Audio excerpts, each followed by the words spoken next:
porque esto es mi sangre del nuevo pacto, que por muchos es derramada para remisión de los pecados. Y les digo que desde ahora no beberé más de este fruto de la vid hasta aquel día en que lo beba de nuevo con vosotros en el reino de mi Padre.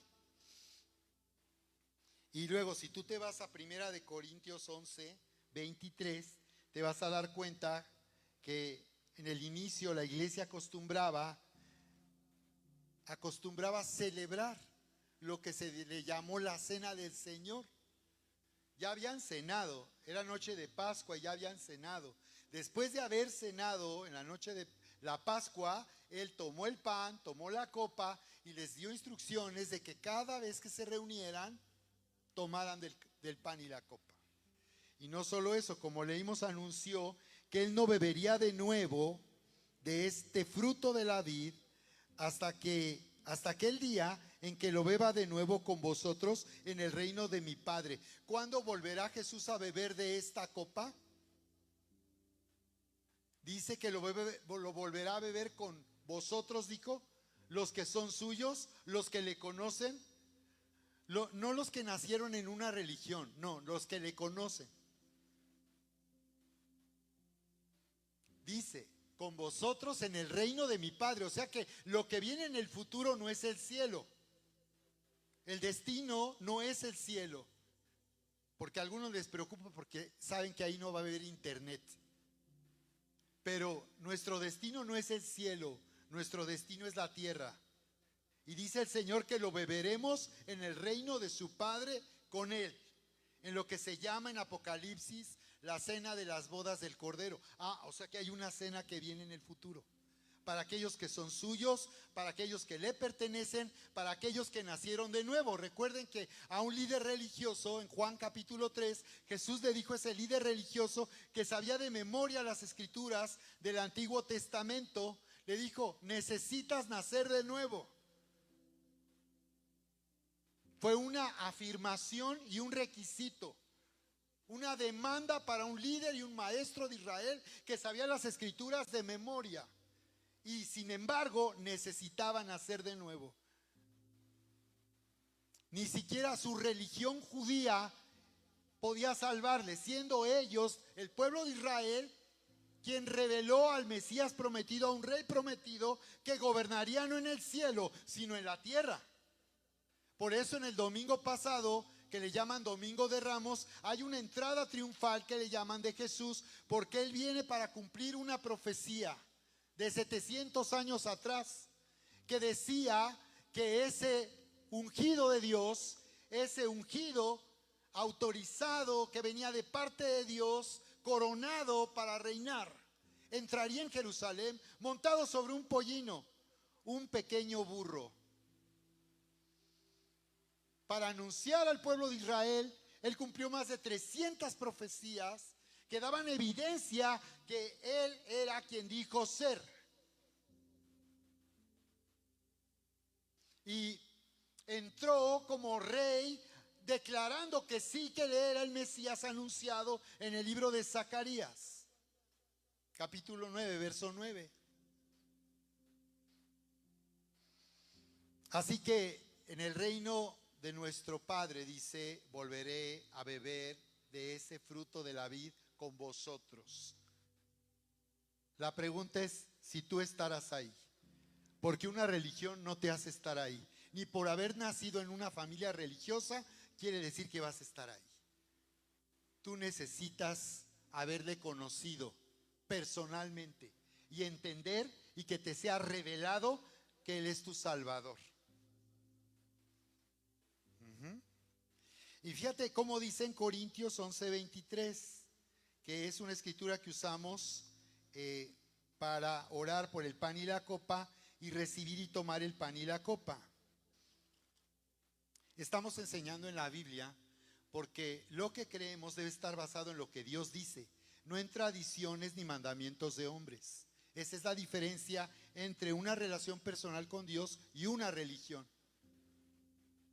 Jesús no llamó a Nicodemo a entrar o a salir de una religión, le llamó a nacer de nuevo. Y dice que cuando él comenzó a anunciar, cuando él vino, anunció y dijo: el tiempo se ha cumplido, el reino de los cielos ha llegado. El tiempo se ha cumplido, quiere decir que hay un plan. Hay un plan en marcha y hay un plan que todavía no acaba de cumplirse de parte de Dios para la salvación de la humanidad. El tiempo se ha cumplido. Cuando Jesús dijo es porque el tiempo había sido finalmente cumplido, era el tiempo para que Él viniera y Dios mismo personalmente se manifestara al mundo a través de forma humana. La manera en que el hombre podía llegar a conocer a Dios es Dios haciéndose hombre.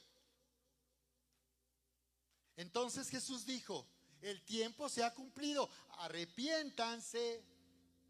O sea, vuélvanse a Dios. Si son religiosos, vuélvanse a Dios. Si no creen en Dios, vuélvanse a Dios, les dijo. Porque el reino de los cielos ha llegado. Arrepiéntanse, dijo, y crean esta buena noticia que el reino ha llegado. Entonces el Señor está hablando como un rey que viene a gobernar y viene por aquello que le pertenece. No habla de una religión, habla de un reino. ¿Ven? Y está diciendo a un hombre religioso que necesita entrar en el reino y nacer de nuevo para entrar en el reino. A ese reino no se puede entrar con esta naturaleza humana, corrompida y arruinada, incapaz de hacer el bien y solo hacer el mal. Por eso muchas personas están lejos de Dios, porque en el fondo saben que su vida no va a poder agradar ni complacer a Dios. No tienen el poder ni la capacidad para enderezar su vida y llevar una vida que sea del agrado de Dios. Todos lo sabemos y por eso se levanta la barrera.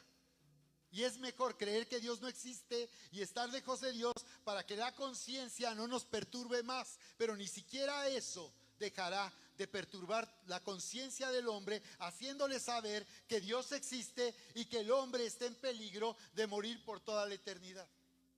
Que necesitamos ser gobernados por este reino a través de Jesús. Y este es un reino de justicia.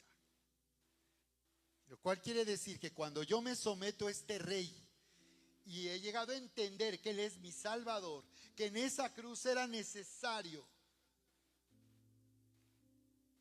que alguien ajeno al pecado y la maldad humana muriera en esa cruz, llevando sobre sí mismo el juicio. Es que ese hombre no podía ser un pecador más.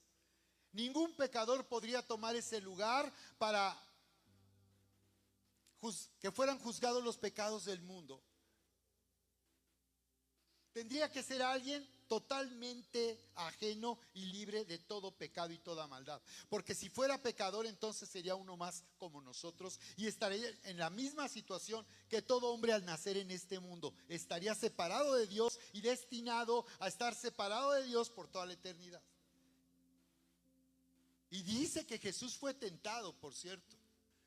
Y lo dice así para que veamos que Él era un hombre perfecto, así como era un Dios perfecto. Fue tentado, pero no pecó.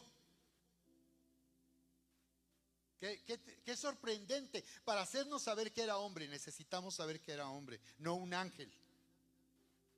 Que era tan humano como nosotros, porque Él tendría que representarnos ahí y tomar ese lugar ahí en esa cruz para que los pecados fueran juzgados y pudiéramos tener salvación, pudiéramos ser perdonados. Si Jesús no hubiera muerto en esa cruz, nunca hubiéramos podido ser perdonados.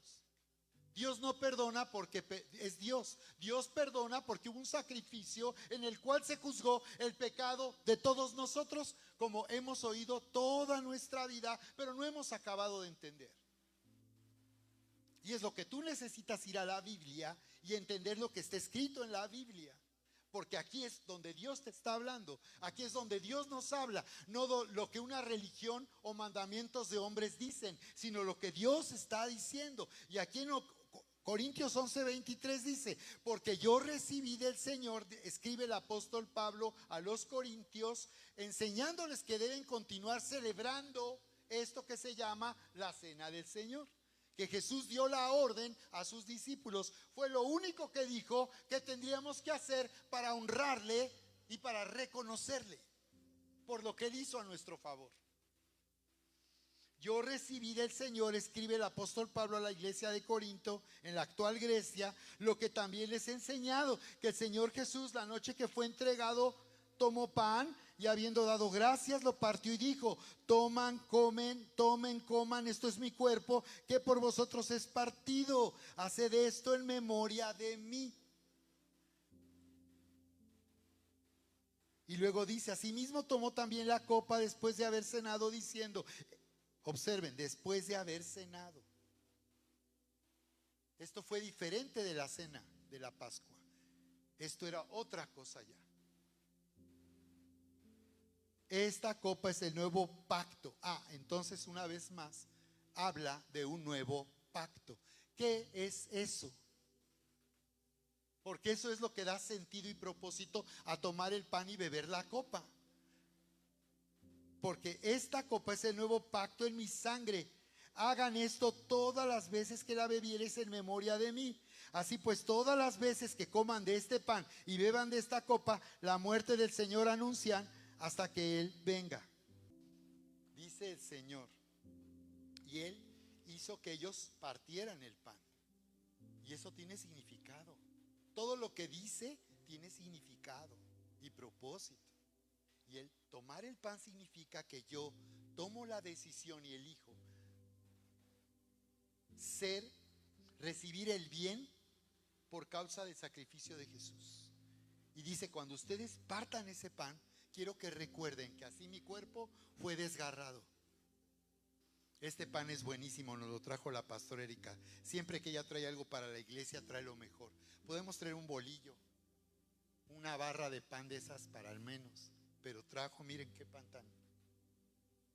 Y es un pan delicioso. Pero fíjate que cuando tomamos de esto se desgarra el pan. Y el Señor quiere que nosotros recordemos al hacer esto, que nuestros pecados que nos hacían sentirnos indignos, avergonzados, culpables y separados de Dios, ya han sido juzgados en esa cruz. Ya se juzgó. Esa es la gran noticia. Por eso para el Señor estos días y este día no es de luto, ni es solamente para irse de vacaciones. Está bien irse, pero eso no es la razón. Recuerdo que cuando éramos religiosos en mi casa me decían que ni siquiera deberíamos de hablar ni reírnos. ¿A alguien le tocó vivir esa forma de religión en esos días de Semana Santa? Y me hacían sentir que estábamos de luto y no había motivo para estar alegres. Pero estos días no son de luto, son de adoración. Son para reconocer el amor tan grande de Dios, que estuvo dispuesto a partir su corazón el Padre, haciendo venir a su Hijo. Hoy hay papás que nada más de ver al colegio donde van a ir los niños, dicen: no, mi hijo no va a entrar ahí. ¿No te ha pasado? O llevas a tus niños a algún lugar y dices: no, mi hijo no va a comer de eso. ¿Cuánto más el Padre?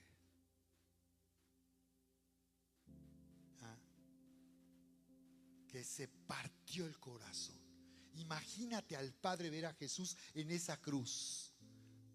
La forma en que lo trataron tan espantosa, con tanta crueldad. Dicen que el látigo que usaron a la hora de sacarlo el látigo tenía unas, le llaman como tiene un nombre eso, pero eran pedazos de metal que se incrustaban en la piel de la víctima y deliberadamente lo hacían así para sacarse con una crueldad demoníaca, como lo vimos en la pasión de Cristo. El diablo rondando ahí, satisfaciéndose del dolor y el rechazo del Hijo del Dios viviente. Jesús quería que al tomar ese pan recordemos que ya fuimos juzgados en esa cruz. Alguien tomó tu lugar. Si Él no hubiera tomado tu lugar, tú no tendrías ninguna oportunidad ni esperanza de tener vida por toda la eternidad. Dios no perdona porque es Dios. Lo que este mundo religioso nos ha encubierto es el verdadero significado de la salvación de Dios. Porque la religión es como humo, es como humo que no te deja ver bien. Solo sabes cosas que desde niños has oído, pero no sabes, no entiendes porque no fuiste llevado a la Biblia. Porque la Biblia que leemos en Latinoamérica tiene poco más de 500 años de haber llegado. Y estaba prohibido que se leyera la Biblia para mis abuelos. No estamos enseñando religión ni tradiciones religiosas.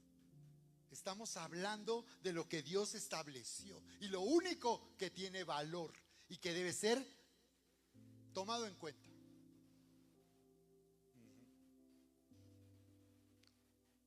Y dice: la muerte del Señor anunciáis hasta que Él venga. O sea que Él va a venir. O sea que el destino no es el cielo. Él viene de regreso.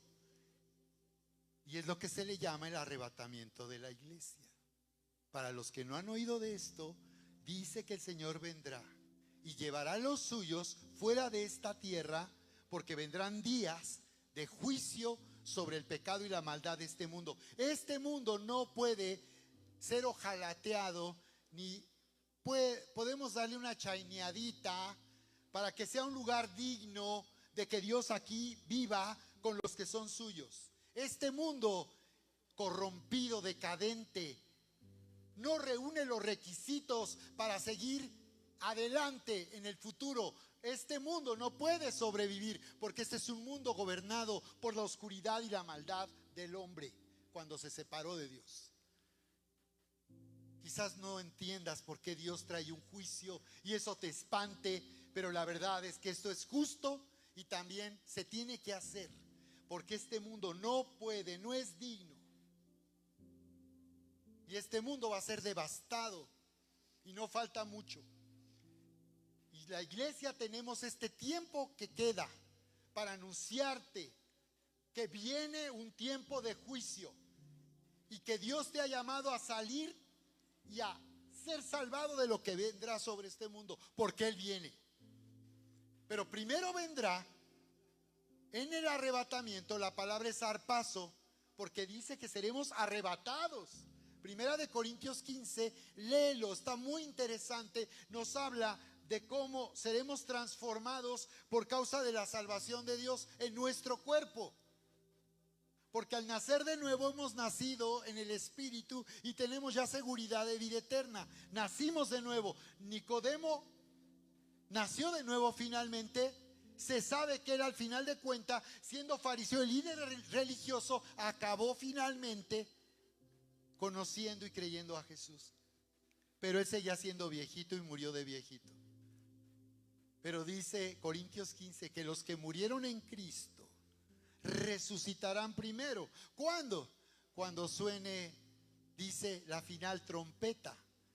Primera de Corintios 15, 50, 56.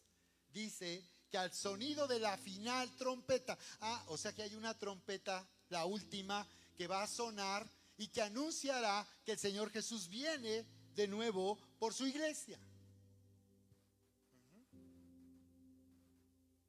Y dice que los que quedemos, dice, que hemos nacido de nuevo, que le hemos conocido y que tenemos ya seguridad absoluta de salvación, dice que los que quedemos seremos transformados.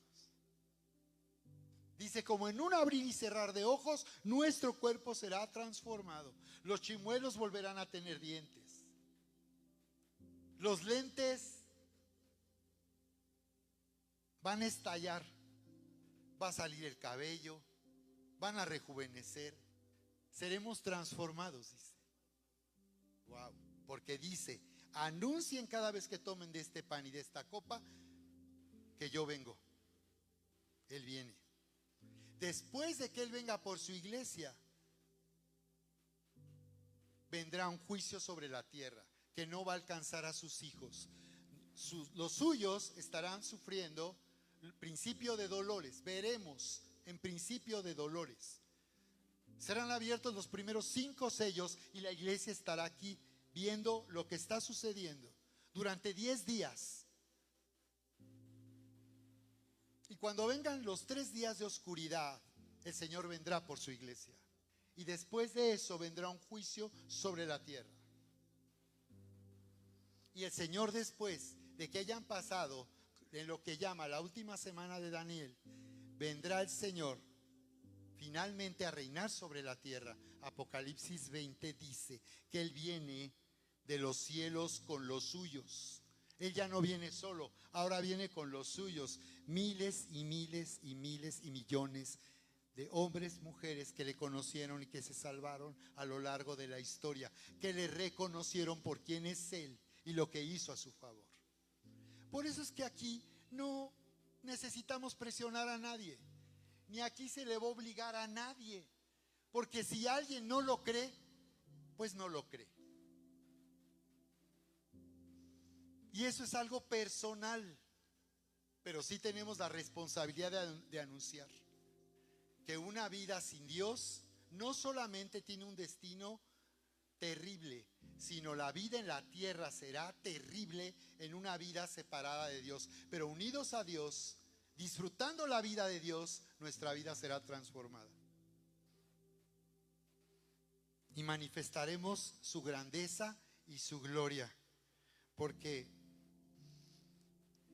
estoy hablando del significado profético de la Pascua. Estoy enseñando que la Pascua tiene un significado profético. No es un ritual religioso que toma un momento. Tiene un significado profético. Y lo que vamos a ver en esta serie son 3 principios muy poderosos. Número 1, la nueva identidad de grandeza y abundancia que hemos recibido por causa de la vida, el sacrificio, la muerte y la resurrección de Jesús. Una nueva identidad de grandeza y de abundancia, porque al comer de este pan y beber de esta copa, ¿qué estamos haciendo? ¿Alguien desayunó el día de hoy? ¿No? Algunos llegaron en ayuno y oración. Bueno, pero ¿qué creen? Que esta cena no es para desayunar. Aunque es pan y es vino, y también tenemos jugo de uva para los niños, porque también los niños pueden participar, y como papás es necesario que como papás les enseñemos para que ellos no vean un ritual en esto, sino también ellos conozcan. Porque también los niños pueden conocer a Jesús y pueden salvarse, necesitan salvarse. Los niños no se van a salvar porque son niños. Los niños también necesitan salvación porque también un niño está separado de Dios. Y necesita, por tanto, nacer de nuevo. Y necesita ser enseñado por qué necesita nacer de nuevo. Aquí en casa les enseñamos a los niños. No para que sus papás no estén distraídos con ellos. Porque los papás deberían de enseñar a los niños a comportarse a donde quiera que van. Recuerdo que cuando éramos niños en mi casa con mi mamá, íbamos, no sé por qué tanto, al consultorio médico. Y no, hombre, en esa época un niño no podía gritar, no podía caminar, no podía moverse en un consultorio como ese porque era considerado de mala educación, un niño maleducado. Y recuerdo que una de esas veces mi hermano, el que sigue de mí, hizo un berrinche ahí en el consultorio, no sé por qué. Y bueno, pues mi mamá lo metió al baño y paz, paz, paz, paz. Y hubo paz. Porque en esa época había cierta responsabilidad de los padres por sus hijos. Y por eso aún en la iglesia el Señor quiere que los padres tengan cuidado de sus hijos. Tú eres la voz para hablar a tus niños. Está un maestro de niños que enseña, pero tu voz es la que tienen que aprender a oír que les enseña y les habla quién es Dios. Y porque ellos también necesitan nacer de nuevo y pueden tomar del pan y de la copa. Y no solo ir a hacer dibujitos a la iglesia o actividades que los tengan divertidos, sino que ellos entiendan desde esta edad que necesitan vivir una relación personal con Dios. Nosotros aquí de eso nos hacemos responsables y queremos ayudarte a discipular a los niños. Pero creemos que tú como papá eres el que tiene la mayor responsabilidad. Y no puedes ir irresponsablemente a una iglesia a esperar que otros cuiden de tus niños y tú solo dedicarte a trabajar o a limpiar la casa. Porque más importante que eso es la vida de los niños, de nuestros niños. Principio número 1, nueva identidad de grandeza y abundancia que viene de la justicia verdadera. De la justicia verdadera, no de mi justicia. Esa es una falsa justicia. No es que yo no soy como los demás. Bueno, les decía de aquel esposo que me dijo: pastor, mi esposa no es mala, pero tampoco buena.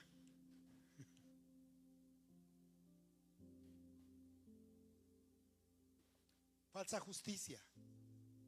Justificarse es darse la razón. Yo soy siempre el que estoy bien. Como los hombres, ¿a poco no? Siempre somos nosotros los que estamos bien. Y siempre tenemos la razón, ¿sí?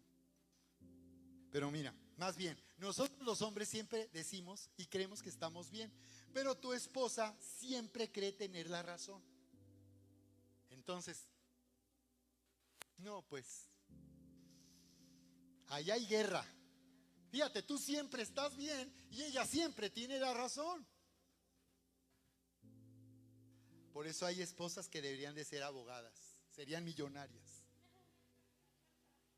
Porque harían que el juez pidiera perdón al delincuente. Perdón, ay, perdón, no. Después de lo que dijo la señora, discúlpeme, salga por favor, perdóneme. Tú siempre estás bien y tu esposa siempre cree que tiene la razón. Es que dice: esta copa es el nuevo pacto. Y cuando la Biblia habla de un nuevo pacto, quiere decir que había otro, porque este es nuevo, y había otro pacto. Y cuando hablaba de un pacto anterior o un pacto viejo, se refiere a la ley que Dios dio, los famosos 10 mandamientos, que no solo son 10 mandamientos, son lo representativo, pero no son solo 10. Dios dio en las tablas de la ley a Moisés todo un discurso de cómo vivir la vida para ser del agrado de Dios, para hacer nosotros vivir la vida, ser felices y disfrutar la vida. Porque muchos piensan que las reglas simplemente no aplican porque son reglas. Pero esa es nuestra naturaleza rebelde, que se levanta en contra de Dios. Siempre donde hay reglas, nosotros no estamos de acuerdo, la que sea. Pero si es una regla, no estoy de acuerdo, porque es una regla. Y esta es nuestra naturaleza. Pero en la ley Dios estableció reglas que nos permitirían vivir felices y disfrutar la vida. Pero la naturaleza arruinada y corrupta del hombre no le da la capacidad para entenderlo. Lo ve como una amenaza. Ahí donde hay restricción, para el hombre es una amenaza. Hay una pérdida de libertad. Porque el hombre es incapaz de conectarse con Dios. Necesitas nacer de nuevo para conectarte con Dios y conocer a Dios y tener confianza en lo que Él dice. ¿De acuerdo? Esa es la verdadera justicia. Ese era el pacto anterior que solo se dio a conocer para hacernos saber que necesitábamos un Salvador. Porque al decir honra a tu padre y a tu madre para que te vaya bien y seas de larga vida sobre la tierra, díganme, ¿quién en algún momento no ha fallado de honrar a sus padres? ¿Alguna vez tú le gritaste a tu mamá como si fuera tu sirvienta? ¿Alguna vez te le pusiste a tu papá al tú por tú? ¿Alguna vez ignoraste lo que ellos te dijeron que tenías que hacer? Claro, todos hemos pasado por eso. Así es. Esa es nuestra naturaleza. Pero la ley se dio y ese mandamiento no para hacernos saber que no, yo siempre honro a mis padres, nunca he fallado, siempre he sido un buen hijo. pero se nos dio para darnos cuenta que no podemos cumplir con esos mandamientos y con todo lo que Dios ordena, que la manera de vivir. La ley fue dada para darnos cuenta que nosotros somos incapaces de seguir el camino de Dios, porque es de Dios, demasiado alto. Y tú dices, no, es que eso es demasiado, yo no podría hacer eso. Así es, necesitamos de Dios, la vida misma de Dios, para entrar en esa capacidad. Entonces, ese pacto anterior, sin embargo, a pesar de que al hombre lo condenaba y le hacía saber que era pecador y que no te hicieras porque eres pecador, y por más que digas que tú estás bien o tú creas que siempre tienes la razón, esa ley fue dada para hacerte saber que eres pecador y que necesitabas un salvador, porque un pecador necesita un salvador. Y entonces esa ley consistía, ¿cómo podía el pueblo de Israel ser el pueblo donde Dios habitaba si era un pueblo que todo el tiempo estaba fallando y rompiendo esa ley? Porque al mismo tiempo que había esa ley, había un lugar de sacrificio. Y esto nos lleva a enseñar el origen de la Pascua y la razón de lo que llamamos Pascua. ¿Qué significa la palabra Pascua? Que se traduce del hebreo Peshach, porque nuestra mentalidad religiosa, siempre que oímos de la Pascua, oímos como un ritual religioso. Pero en realidad el origen de esto está en la historia de Israel. Les decía 3 principios. Número 1, nueva identidad de grandeza y abundancia debido a que estamos nosotros comiendo y bebiendo. Vean acá el pan y la copa, comiendo y bebiendo de la justicia de Jesús. En esa cruz Jesús nos hizo justos porque nuestros pecados ya fueron juzgados. Todos nuestros pecados. En Temu no vas a encontrar nada como esto. Si acaso una religión barata en Temu, pero aquí no. Ya ven que en Temu todo es barato. Falta una religión barata ahí. Entonces, número 2, destinados a gobernar por un Dios de propósito. En esta serie, hecho está, veremos que Dios es un Dios de propósito y que nuestra verdadera, la razón de nuestra existencia y nuestra creación es que Dios nos destinó a gobernar porque Él es un Dios de propósito. Y aunque le dio al hombre la facultad de elegir libremente para que cantes a todo pulmón, con dinero y sin dinero hago siempre lo que quiero y mi palabra es la ley, aunque tú eres tu rey y tu Dios, Dios es impresionante cómo, respetando tu derecho a hacer lo que quieres, sin embargo, Él viene y se manifiesta para llevarte a salvación y a gobernar para su propósito. No, pues ¿cómo? Es como si le pidieras a alguien, a ver, quítame los calcetines, pero sin quitarme los zapatos. No, pues ¿cómo? ¿Cómo puedes hacerlo? Si al hombre le diste la libertad de elegir y de que haga lo que quiera, que crea en lo que quiera y que aún sea rebelde a este Dios y viva como quiera, ¿cómo puedes tú hacer que los planes de este Dios se cumplan? Así de poderoso es Dios, que no te va a obligar a nada, ni te va a imponer la verdad, como la religión lo hizo, haciendo guerras religiosas.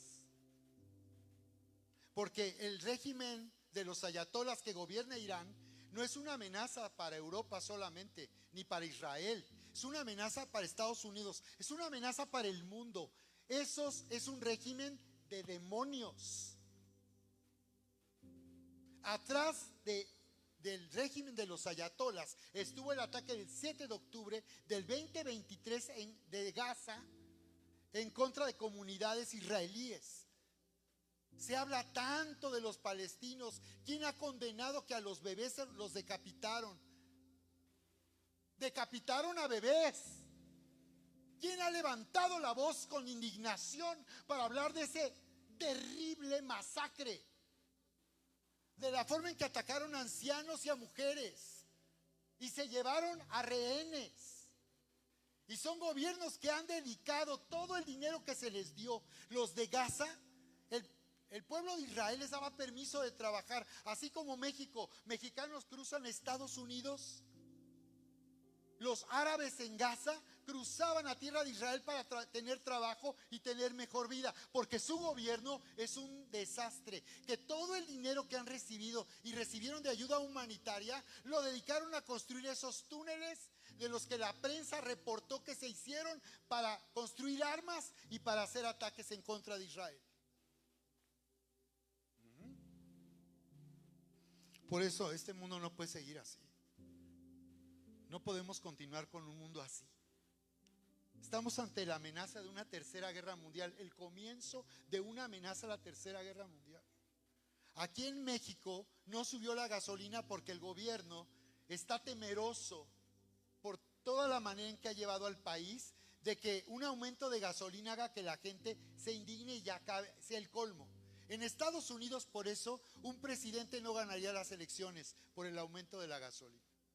Pero Estados Unidos resulta que hoy se convirtió en una potencia petrolera, cuando en los años 70 ellos le compraban petróleo y dependían del petróleo de Arabia Saudita y de los árabes.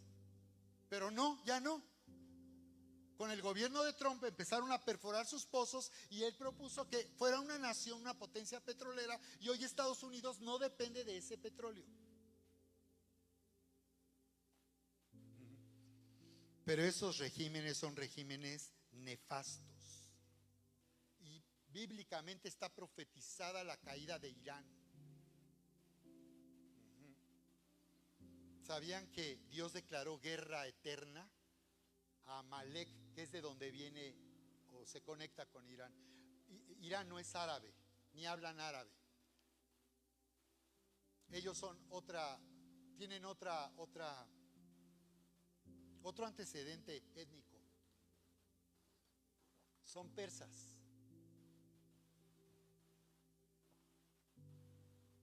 Destinados a gobernar por un Dios de propósito.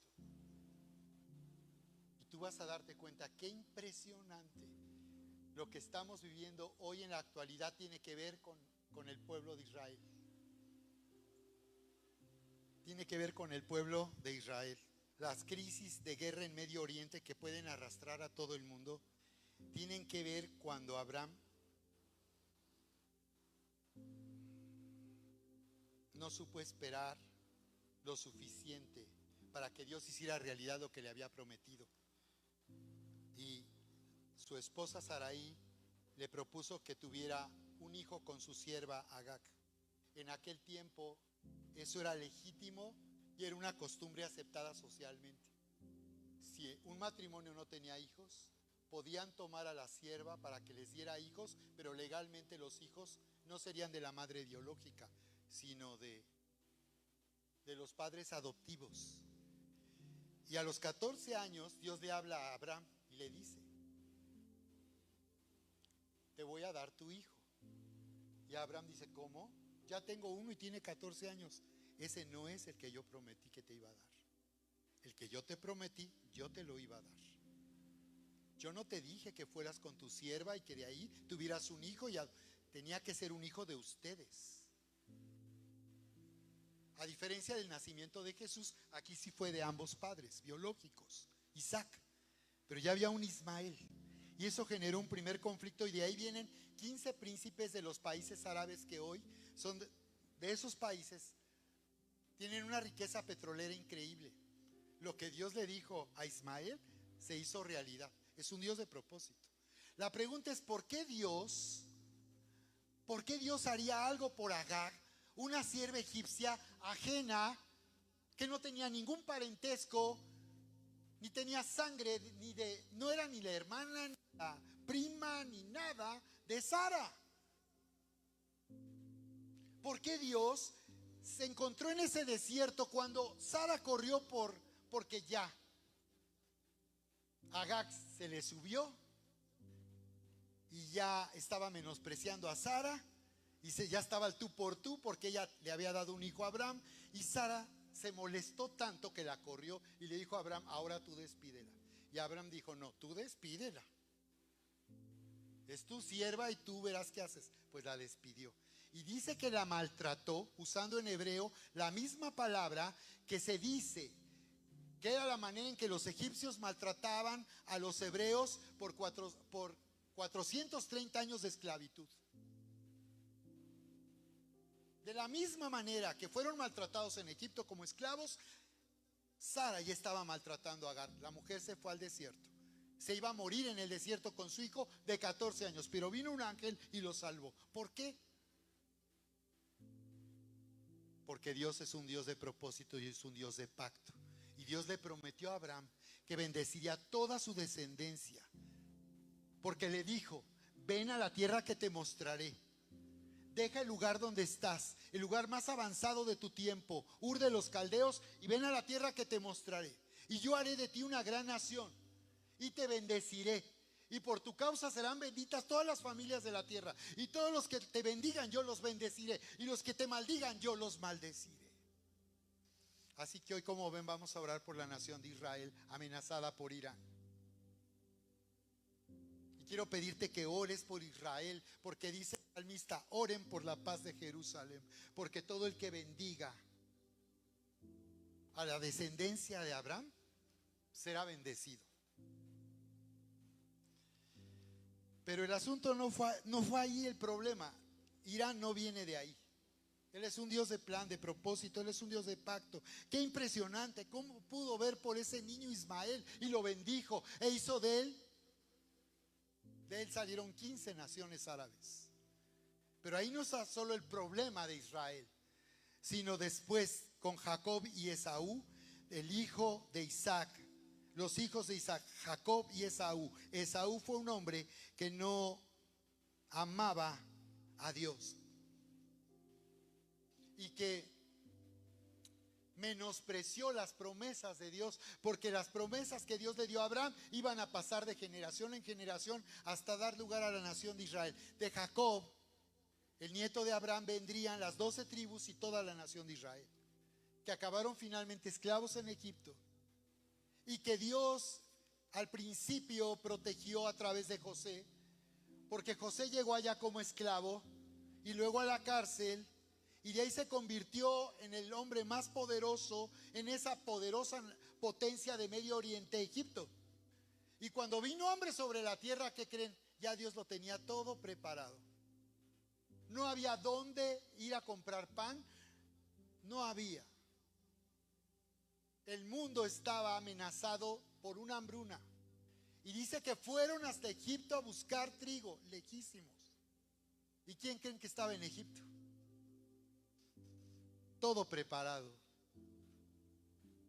Después de que José reveló su verdadera identidad a sus hermanos, los hizo venir con su padre a un lugar llamado tierra de Gosén, un lugar especialmente preparado para ellos, donde el faraón les dio ese lugar para que ellos disfrutaran, vivieran bien, estuvieran juntos. Por cierto, en ese lugar, las 10 plagas que cayeron sobre Egipto, cuando Moisés vino a sacarlos después de 430 años de esclavitud, ahí en Gosén no hubo plagas.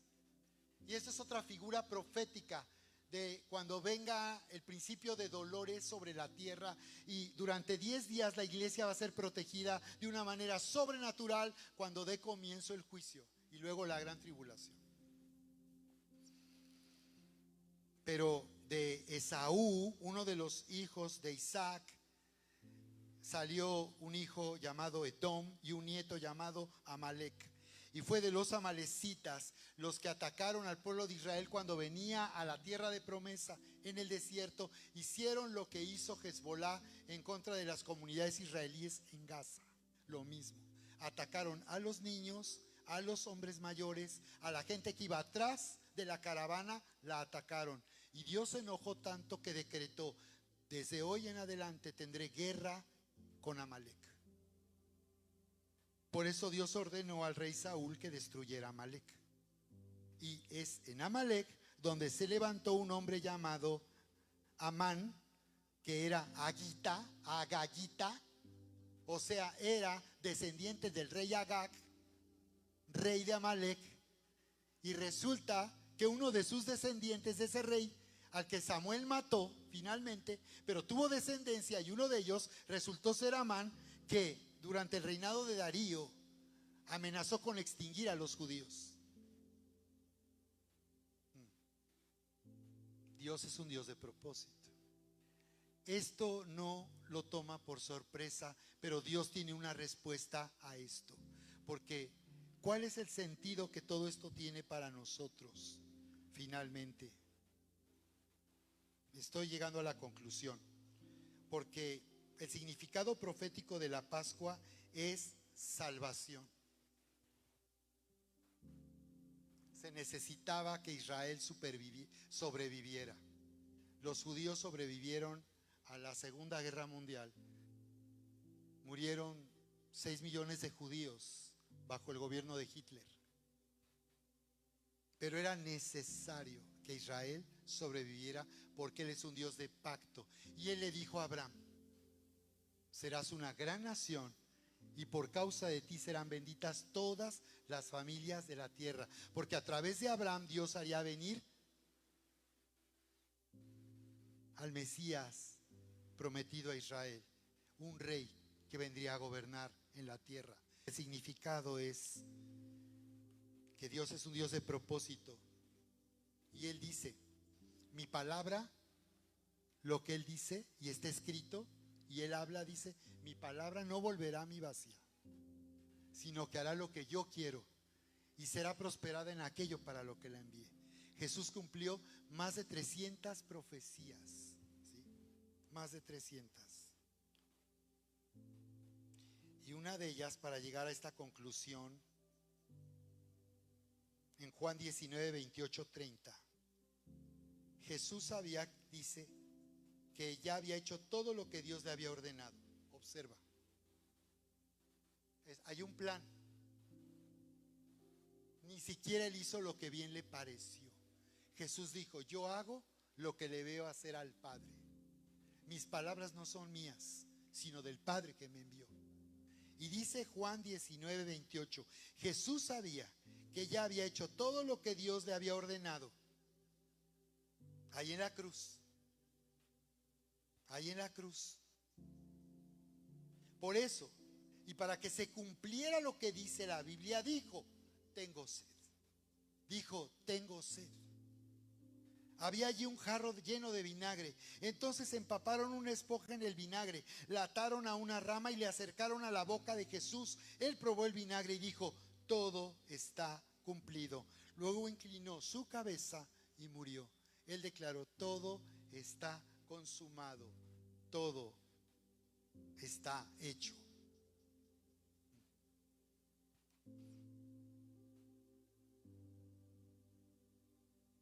Él cumplió profecías. Salmos 22 anuncia 900 años antes que sus manos y sus pies serían perforados, que se repartirían sus vestidos. ¡Qué asombroso! Para dar evidencia de lo sobrenatural, de lo que está escrito en la Biblia y de lo que Jesús finalmente hizo, para demostrarnos que no tengamos ninguna duda que Él es el Mesías prometido. Él es el Rey que vendría a reinar, pero para tener el derecho legal, primero tendría que hacer que los pecados de este mundo fueran juzgados en la cruz. Eso era necesario, la justicia de Dios.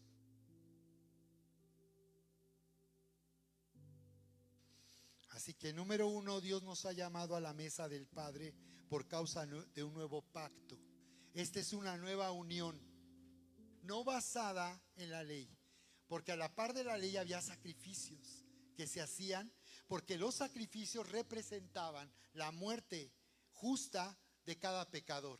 Nada más que el pueblo de Israel fue enseñado que sería representado en esos sacrificios por medio de víctimas de animales, de un cordero.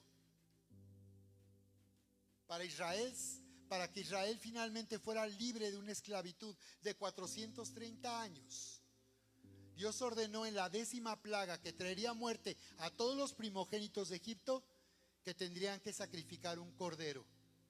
La palabra Pascua viene del hebreo Peshach, que significa pasar de largo, porque la instrucción de Dios era: ustedes van a sacrificar este cordero, y de la sangre de este cordero van a poner en las puertas de sus casas, en los postes y en el dintel de la puerta, porque va a venir un ángel que va a causar muerte, pero donde vea la sangre va a pasar de largo. En inglés es Passover y es Pascua. Significa que esa sangre estaría trayendo protección, que ellos no morirían, sus primogénitos no morirían esa noche.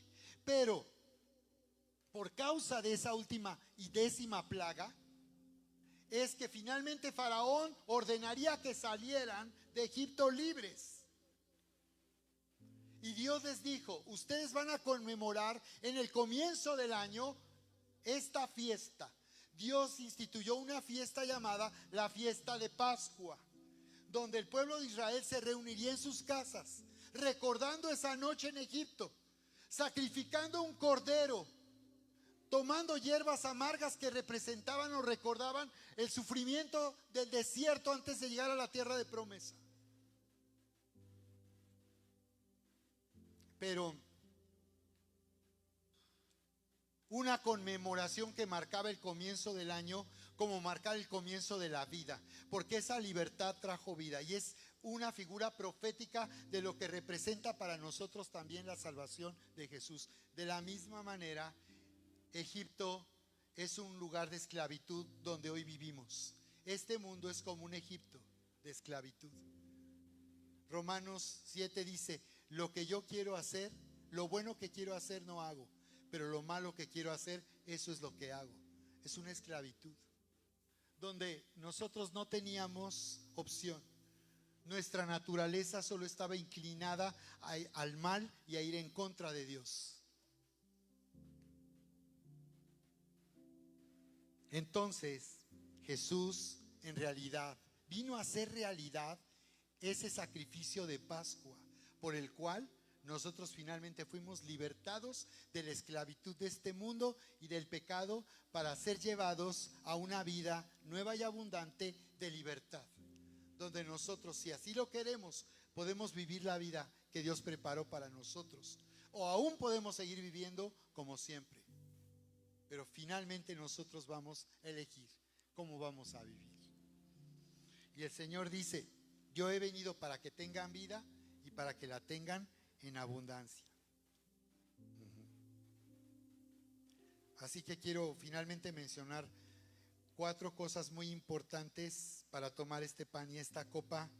Número 1, Dios nos ha llamado a esta mesa como un padre por causa de un nuevo pacto, una unión basada no en nuestras propias obras, no en nuestra religiosidad, no porque creemos que estamos cumpliendo los 10 mandamientos, sino nos ha llamado a su mesa por causa de un nuevo pacto, donde hemos sido unidos a Él permanentemente por causa del sacrificio de Jesús. Y Él nos llama a en esta mesa alimentarnos de lo que Él hizo, a disfrutar y alimentarnos de su obra, que nos ha dado salvación y que nos ha dado una nueva identidad. Una identidad donde nosotros estamos llamados y hemos sido destinados para gobernar sobre la tierra en este tiempo y en el futuro. Una nueva identidad, hijos amados y herederos. Juan 11:25, Jesús declaró: yo soy la resurrección y la vida. El que cree en mí, aunque esté muerto, vivirá. Tenemos hoy esa seguridad en Cristo Jesús, y por eso le damos gracias, le adoramos y lo honramos. Número 2, viviendo en el nuevo pacto, en este nuevo pacto, seremos sanados, siendo perdonados y perdonando también a nuestra familia. Porque la noche de Pascua era una cena en familia. Salmo 107:20 dice: envió su palabra y los sanó y los libró de su ruina. Y lo que Dios dice sana nuestra mente y nuestro corazón, para ya no sentirnos más indignos ni separados de Dios. Tercero, este nuevo pacto nos hace tener el derecho legal para disfrutar del cumplimiento de las promesas de Dios. Al comer de este pan y de esta copa, recordamos que ahora legalmente somos herederos y tenemos derecho a que todo lo que Dios ha dicho sea una realidad en nuestra vida, porque Jesús ya lo hizo posible en esa cruz. Y cuarto, Dios nos ha llamado a entrar en el mover de su Espíritu para liberar el poder de la resurrección. Dile a la persona que está a tu lado: entra en el mover del Espíritu para liberar el poder de la resurrección.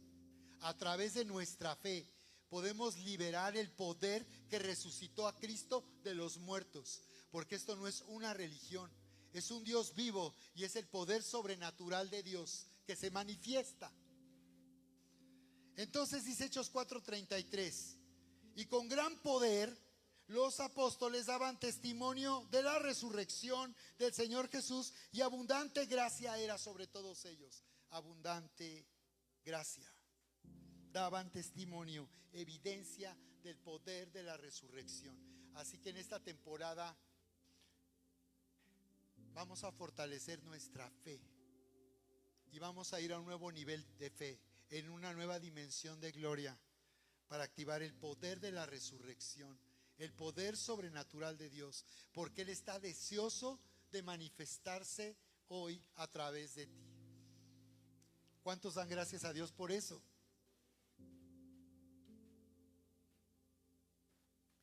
Les invito a que nos pongamos de pie y vamos a orar. Y yo quiero hacer un llamado: si alguien aquí no ha tenido la oportunidad de reconciliarse con Dios, si esta es la primera vez que oyes este poderoso mensaje de Jesús, el evangelio de Jesús, la buena noticia de Jesús, yo quiero invitarte para que tú abras tu corazón y pongas toda tu confianza